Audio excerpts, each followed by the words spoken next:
In this video, I will show you how to put your PS5 into safe mode. So let's jump straight into it. So in order to do this, the first thing you're going to want to make sure is that your PS5 is completely turned off. So once it's turned off, what you're going to want to do is actually go over to your PS5 and you want to press and hold the power button on your PS5. Now what's going to happen is it's going to beep and then it's going to beep once more. And after it's beeped twice, so after the second beep, you can then let go of the power button. So I'm just going to show you what this looks like.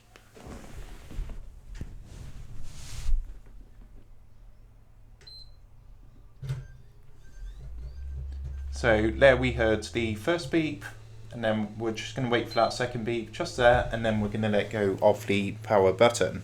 So what's going to happen, it's going to come up with a message on screen now where you basically need to connect your controller using the USB cable and then press the PS button. So at this point you want to make sure you've got the USB cable connected that came with your console, and then you just want to go ahead and plug this into the top of your controller just up here.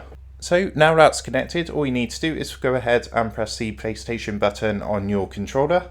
And just like that, we are now in safe mode. So as you can see, there's different things you can do from here. Of course, this is very handy if you're having problems with your console, because what you can do is change things like the video output, repair the console storage. So you can see there's actually a ton of different options on here. So that is how to go ahead and put your PlayStation 5 into safe mode. I hope this quick tutorial did help you out today, and if this did help you out, I would really appreciate it if you was to consider dropping down below the video, leaving a like, and also subscribing to the channel. With that being said, I just want to take a minute to thank you guys for watching this tutorial, and I will see you in the next video.